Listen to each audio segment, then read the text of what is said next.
प्यारे दोस्तों, आज हम आपके लिए जादुई हथौड़े की कहानी सुनाते हैं। मनसा गांव में एक लोहार राम गोपाल रहता था।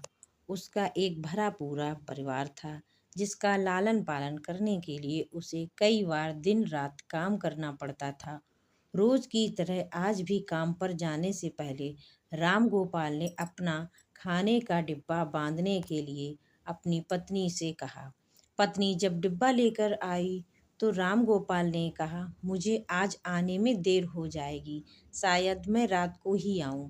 इतना कहकर राम गोपाल अपने काम पर निकल गया। काम पर जाने का रास्ता एक जंगल से होकर गुजरता था। वहां जैसे ही राम गोपाल पहुंचा, उसे कुछ आवाज सुनाई दी।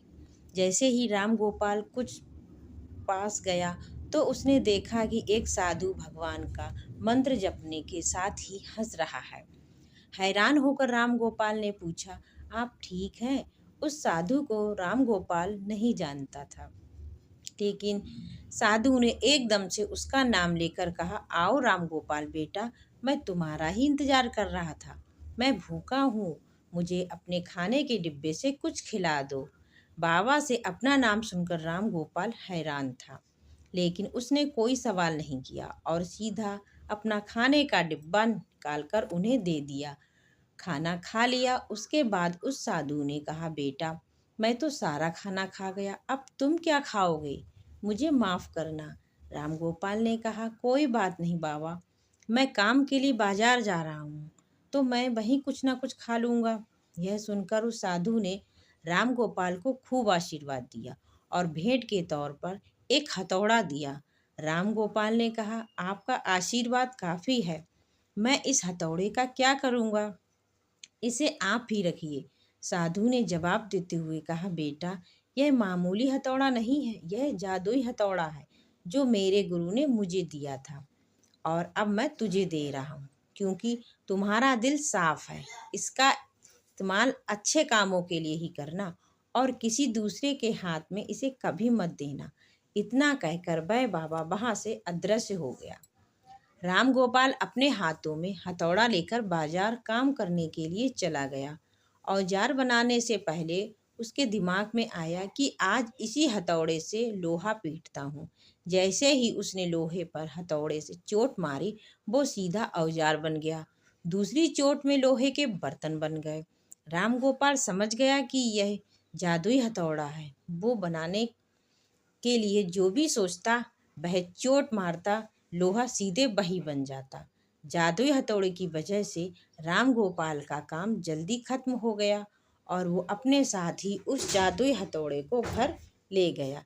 इसी की तरह रोज राम गोपाल उस हथौड़े से जल्दी काम खत्म कर लेता और कई बार ज़्यादा बर्तन बनाकर उन्हें गांव के लोगों को भी बेच देता था।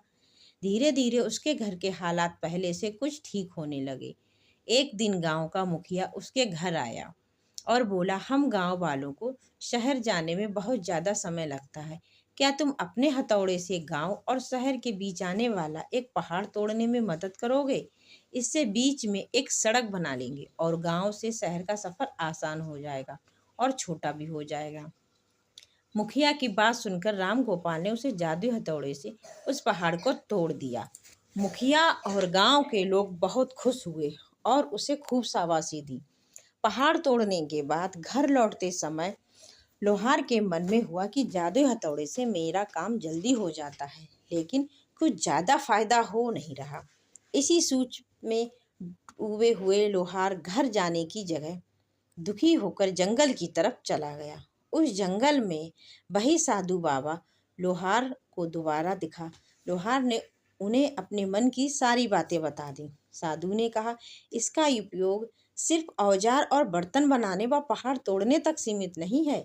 इससे तुम अपने मन का कुछ भी बना सकते हो और किसी भी कठिन चीज को आसानी से तोड़ सकते हो। राम गोपाल ने अच्छे से साधु बाबा से उस जादुई हथौड़े को इस्तेमाल करने का तरीका सीखा। उसके बाद राम गोपाल ने बहुत धन कमाया। आज राम गोपाल एक अमीर आदमी बन गया और वह अपने आप को बहुत ही अच्छा, अब लोहार बहुत बड़ा आदमी बन गया था और जब भी उसे ज़रूरत महसूस होती उस जादुई हथौड़े का इस्तेमाल कर लेता।